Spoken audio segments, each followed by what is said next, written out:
Hi everyone, welcome back to American Cultural Myths.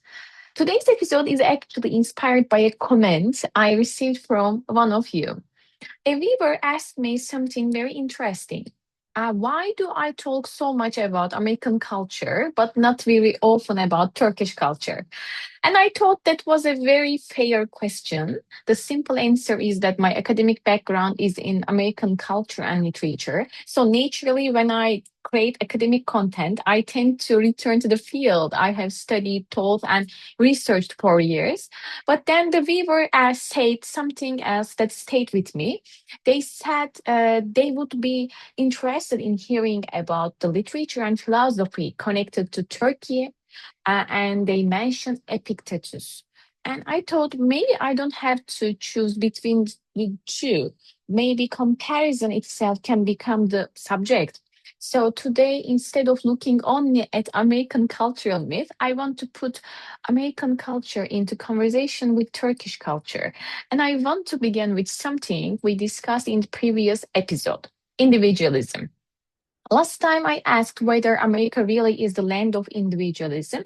What happens when we compare the American idea of the individual with a culture where family, relationships, hospitality, and community often play a very visible role? And because I'm Turkish and my academic field is American studies, this comparison is particularly interesting to me. I live one culture, I study another, and sometimes being between those two perspectives allows you to notice things that might otherwise feel completely ordinary. When we think about American culture, one of its strongest narratives is the independent individual.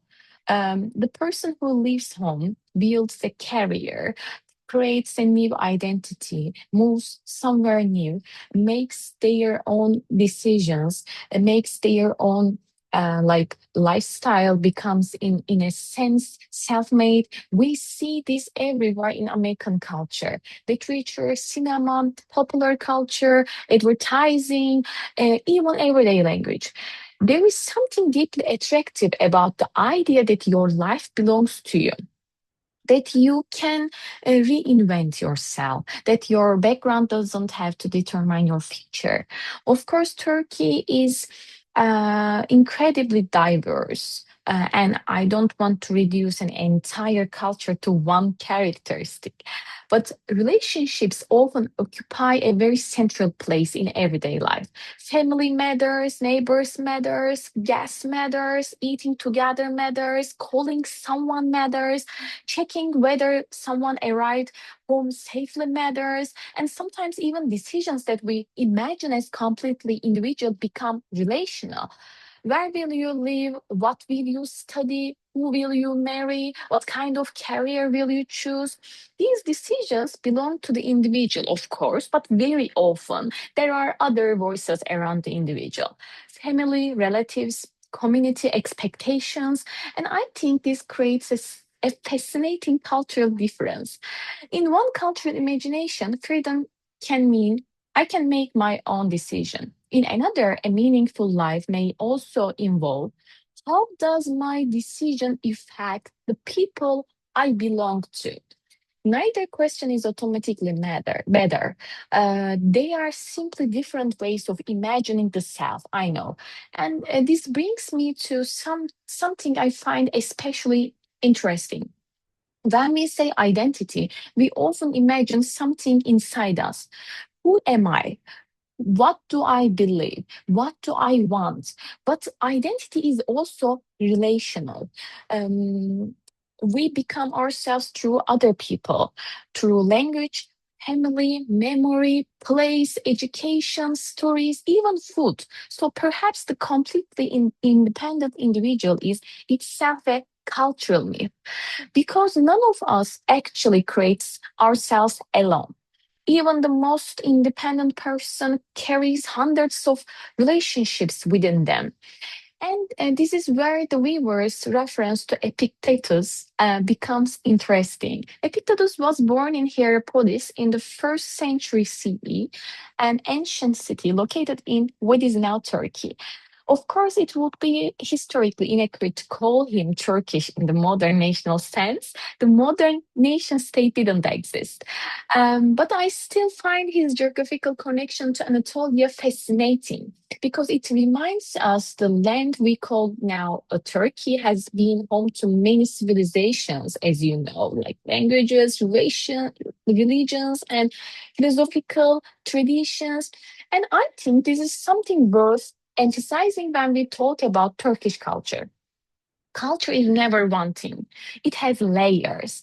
Ancient Anatolian civilizations, Greek and Roman traditions, Byzantine history, Ottoman culture, the modern Turkish Republic, and countless local traditions existing alongside all of these. So when someone asks, what is Turkish culture? The answer cannot really fit into one video. And honestly, that's what makes the question so interesting. Epictetus also gives us an interesting philosophical bridge to today's discussion. One of the central ideas associated with Stoic philosophy is distinguishing between what is within our culture and what is not. Our judgments, our responses, our choices, these belong more closely to us.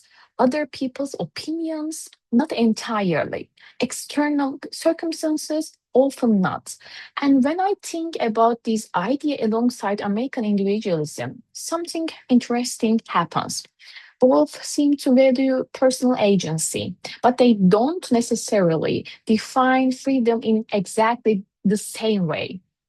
Modern American cultural narratives often connect freedom with possibility. I can become something. Stoic thought asks something slightly different. Can I govern myself? And I find that distinction beautiful because the freedom is no longer only about having unlimited choices. It also becomes the ability to understand ourselves. And perhaps Turkish culture adds yet another question. Can I become myself while remaining connected to others? I think about this especially when I think about hospitality. In Turkey, offering someone tea seems like such a tiny thing. We don't usually stop and analyze it. Someone comes to your office, tea. Someone visits your home, tea. You sit down to talk, tea. And of course, tea is just tea. But culturally, it also says sit down, stay for a while. You are welcome here. Let's talk. And these very ordinary rituals reveal something about how relationships are created. This is why I love cultural studies. Culture doesn't only exist in monuments, famous novels, or philosophical texts. It exists in tiny gestures. How we welcome someone, how long we stay at the dinner table, how we speak to older people, how we understand friendship, how we imagine independence. These ordinary practices carry entire systems of meaning. Having spent considerable time in the United States, I have become more aware of these differences. And interestingly, living abroad often teaches you as much about your own culture as it does about another culture. You suddenly notice things you never questioned before. You realize, oh, that's actually cultural. Something you assumed everyone did turns out to be very specific to the world in which you grow up. And the reverse happens too. You encounter something abroad that initially feels unusual. Then, after some time, it becomes normal. And when you return home, you carry both perspectives with you. I think that's one of the most valuable things about intercultural experience. You stop thinking in terms of this is normal and that is strange. Instead, you begin asking, why does this culture do this? What value is underneath this behavior? And then the conversation becomes much more interesting. So I don't want this episode to end with a simple contrast. America is individualistic, Turkey is collective. That would be far too easy. There are deeply community oriented Americans. There are extremely individualistic Turkish people. Cultures change, generations change, cities differ from rural areas, class matters, gender matters, education matters, migration matters. No person is simply a representative of an entire nation. But cultural patterns can still help us ask meaningful questions. And maybe the question I'm most interested in is this: what do we lose and what do we gain when we emphasize the individual over the community or the community over the individual? Too much individualism can become loneliness, but too much social expectation can become pressure. Independence can be liberating, belonging can also be liberating. Maybe what we actually need is not to choose over the other. Maybe we need both: the freedom to become ourselves and the relationships that remind us we don't have to become ourselves alone. I'm actually very grateful for the comment that inspired this episode, because this is exactly what I hoped would happen with this channel. I don't want these videos to only me speaking. I want them to become conversations. Sometimes a question from a viewer can take the discussion somewhere I hadn't planned, and I really like it. So perhaps I will bring Turkish literature, philosophy, and culture into the future episodes occasionally, especially when there is a meaningful connection to the questions we are already exploring. Because comparison doesn't weaken cultural analysis; it often makes it richer. When we look at another culture, we begin seeing our own more clearly. And when we look back at our own culture, we understand the other one differently too. So today I will leave you with a question. What does freedom mean to you? Being independent from others or being able to remain yourself while still belonging to a community?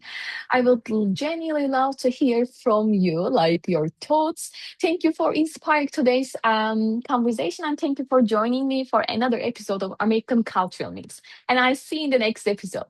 Bye.